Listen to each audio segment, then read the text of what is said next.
16 drivers have separated themselves from the rest. They will be the drivers fighting for a championship. Truex Jr. is going to win the first race of the playoffs. Kyle Busch has made a spot in playoff round number 2. It's a late game rally. Kyle Busch wins at Dover.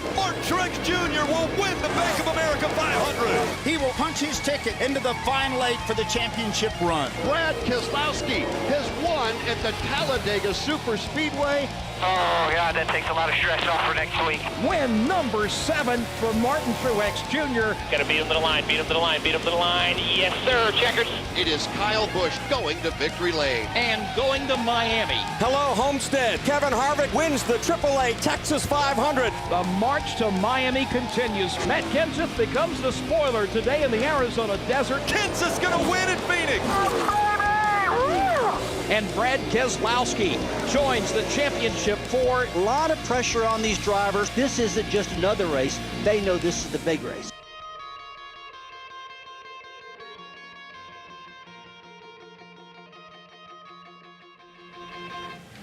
And now, without further ado, let's begin the process of bringing the real talent up here on the stage. It's my great pleasure to introduce Championship 4 Media Day host, NASCAR and NBC pit reporter, and studio host, Kelly Stavast.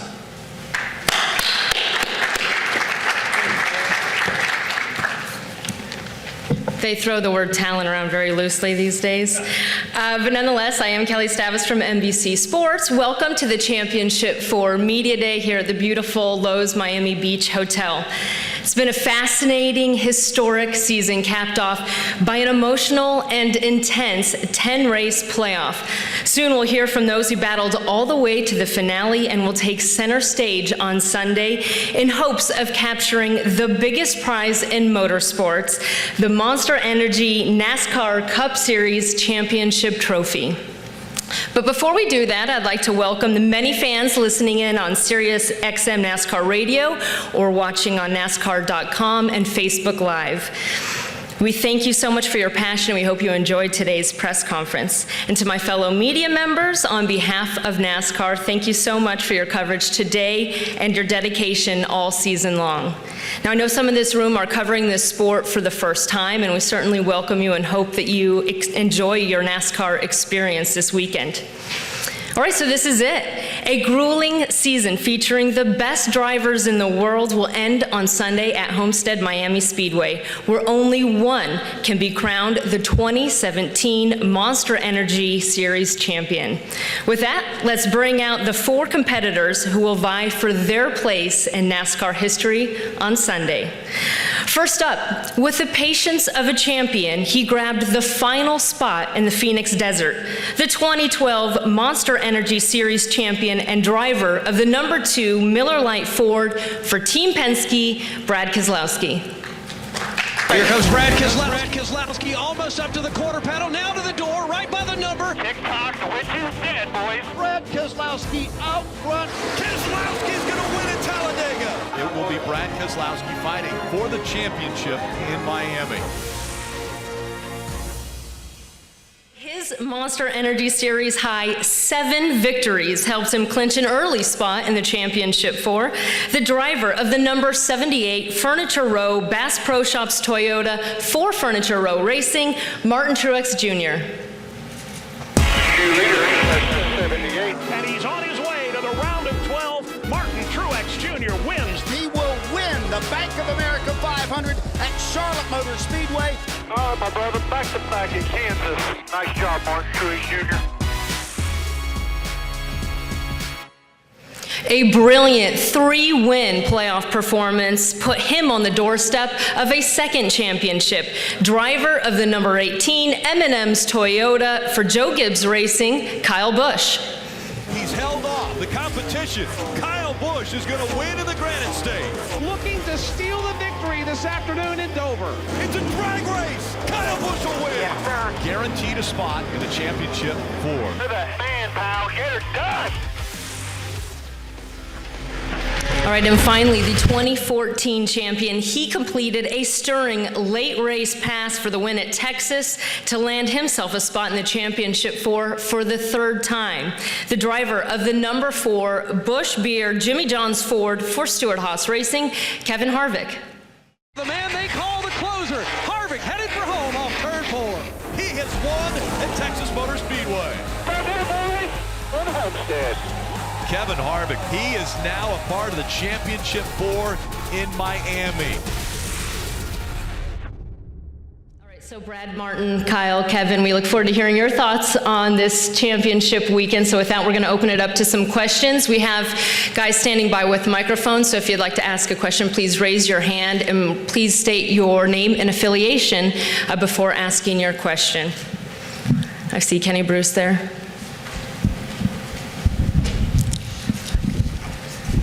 Kenny Bruce with NASCAR.com. You guys have raced all year under a format that awards stage points. With that not being the case for you all on Sunday, do you approach the race any differently as far as game planning, would you pit stops and things like that? Depends when the caution falls. You know, I think going into the race, obviously you have that in mind, but you know, I think you know, the stage points have been so important throughout the year, and if you come to a spot where you know you're deciding between points and tires, you know that can be a tough decision. So, you know, I think everybody knows you're going to put 4 tires on this week for the most part, unless there's extreme circumstances, and the stages you're just trying to position yourself as far forward as you can because they don't matter. So if it comes out 2 laps before, everybody's probably going to pit anyway. All right, do you want to answer? Go ahead. I didn't know if he wanted everybody, but yeah, I mean, I think that obviously we're not racing for the stage points, but Kevin brings up a good point where the stages are still going to happen. So you've got to position yourselves and make sure that you're doing the right thing in order to be in the right position for either the rest of that stage, or when you know those stages are going to end, those caution periods, how they're going to fall, and then getting yourself set up for the end of the race. All right, I think I saw Jeff Gluck with a question. Jeff Gluck from jeffgluck.com. For Brad and Kyle, you know, we've seen rivalries pop up in NASCAR and then they quickly disappear. But it seems like the one that you have, for whatever reason, the animosity has continued over the years. Why do you think that the dislike between you two has gone on for so long? Is that, which one is it? Was it for me or Kyle? For both you and Kyle. Well, I don't know. I hadn't really thought about it. You know, I think, you know, looking for this weekend, you know, there's 4 of us up here on the stage, and for probably both of us, it's not enough to beat each other. We got to beat everyone to win a championship. So it'd be, you know, at least from my perspective, a little bit foolish to get caught up on any one person. But you know, I do think that you know, both of us are fortunate to have great cars, great teams, and you know, when you run up at the front a lot, you know, things are going to happen when you're going fast. So. You know, I feel like, you know, where we're at in the sport right now, we're both going to be here for a long time to come, as for the other two, as long as they are wanting to, as long as they want to as well. Call me old. So, you know, I think, you know, it's one of those things where when you race at the front and you're racing for championships, it's a great position to be in, and just the way it has unfolded. And I think probably if you look across the field, everyone has had some run-ins with each other. I think probably all 4 of us have probably ran into each other over the course of our careers, but that's part of the fun of the sport as well. Sometimes you just don't like a guy. Fact of the matter. I never ran into Matt Kenseth. I don't think Matt Kenseth ever ran into me. So, you know, there is a respect factor out there on the racetrack, and you can certainly do a better job sometimes when you're around some of those guys that you may or may not necessarily like. But as once a wise man told me, I think it was Chase Elliott, I race those how they race me. All right, moving on. We've got a question up front. Jordan Bianchi, SB Nation. We've seen in the playoffs the intensity has increased and guys are willing to do just about anything to win a race or to move on. So I'm asking you, is what is the line Sunday when the championship is on the line? Sorry, I didn't hear it. What are you guys willing to do with the championship on the line? mean, I'm willing to go try to win the race. I think everybody here is. It's hard to really say, Jordan, what's going to happen. I think, you got all these different things going on out in these races that, you look week to week. There seems to be so many different scenarios. I don't think anyone could have predicted what happened, last year with the restarts and the chaos and all that. And, I don't know how you can really make a prediction when you don't know how the race is going to unfold and fall out. But, it's a great opportunity to win a championship with this format, with it being kind of set back at zero. If it wasn't set back at zero, we'd probably all be congratulating Martin right now with the season he's had. So, but it is. So everyone has an opportunity, and it's just off the finishing position and not the stages, as I think Kenny was getting to. So when it comes down to the end of the race, I don't think anyone really knows that answer until it's right in front of them. Anyone else want to answer that? Where the line is? I'll wreck any damn one of these three. That's what you want to hear right now. I mean, I'm going to race these guys just like I do every single week. I've not thought about any desperation moves. I don't plan on being in that position. I think perfect scenario is to go out there and race them heads up and beat them fair and square. That's how I approach racing. That's how I plan on doing it Sunday. All right, down here. Brian Mapes of Xfinity Racing. All four of you are Xfinity Series champions. We wanted to get your picks on who will join your club on Saturday. William Byron. Yeah, so William looks really good, but I think that's a great crop of drivers. Any one of them could be a champion in my mind. I think Justin's ran really well. Trying to remember, Daniel Hemrick, he has put himself in position, but William has definitely kind of set the bar really high for a rookie and winning the races he has. So he's probably the safe pick. I like Sadler. Sadler drove for me, and I know how close they came in 2011. And yeah, it's for the old guys, right? Yeah, for the old guys. I didn't know I was going to be the guy that get bashed for being old up here. I do feel old compared to at least two of you. I'm looking forward to watching the race, to be honest. I think you got Sadler, who's the veteran. I won't call him old. There you go. That's a better word. I should have had a better choice of word. I'm a veteran too, and I'm 32. Yeah. Good guy. I've known him a long time, and I know he's been real close. But the other three guys. I mean, Allgaier's been really impressive, and he's been around a while, and trying to kind of get his first championship. So that'd be good to see. And then you got William and Daniel, who obviously are going to be around a long time as well. A couple of young guys coming up that are really, really talented and do a nice job representing the sport. So I think either one of them would make a great champion, and it's definitely going to be an awesome race to watch. All right, we had another one up front. Yeah, Martin, Al Pierce says Auto Week. Could you very briefly tell us, late in the 13 season, did you maybe think your career was over late in 13? There was a night where I sat on the porch and thought there was a chance I may never race in the Cup Series again, at least competitively. It was late in the season. Found out I wasn't going to have a sponsor, obviously, for the next year. So I didn't know of any rides available. I didn't know anything. I didn't know of any opportunities at that point in time. So I knew it was definitely going to be a tough road. But got fortunate that Barney Visser called and we were able to put that deal together. So it was just a matter of luck and timing, to be honest, that it all came together. And obviously the rest is history. So very fortunate.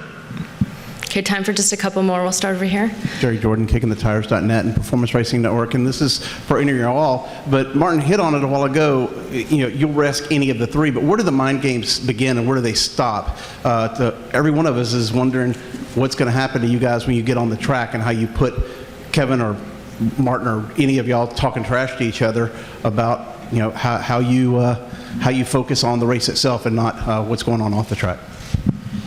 I think, for me, it's really about me and my team and how can I put them in the best position to have the calmest weekend possible. I don't want Rodney answering questions.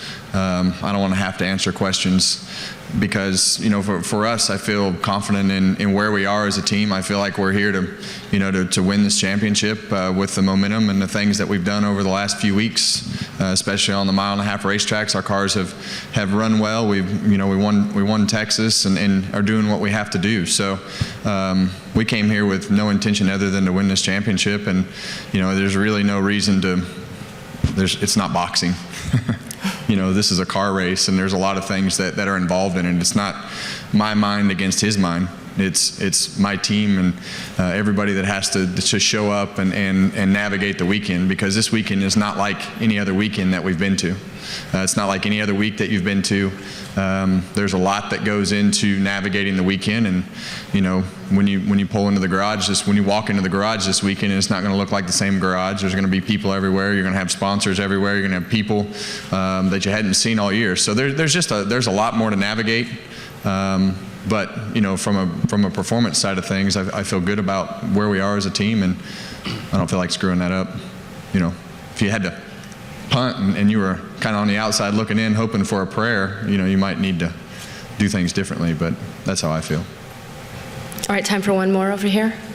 Isabel Gonzalez, the racing experts, and ESPN Albuquerque. This is for all four of you. If you had to describe this season with one word, what would that be? Long. Trying. Amazing. Well, I guess that leaves me. Yep. I only get one word. I was never good with rules. Well, I think anybody in the media here would probably go with Kevin's answer, and I'd say long. Long. All right. Well, with that, we're going to end this short press conference. Thank you, everyone, for coming. We hope you enjoy your Ford Championship weekend at Homestead Miami Speedway, which culminates with the crowning of one of these drivers.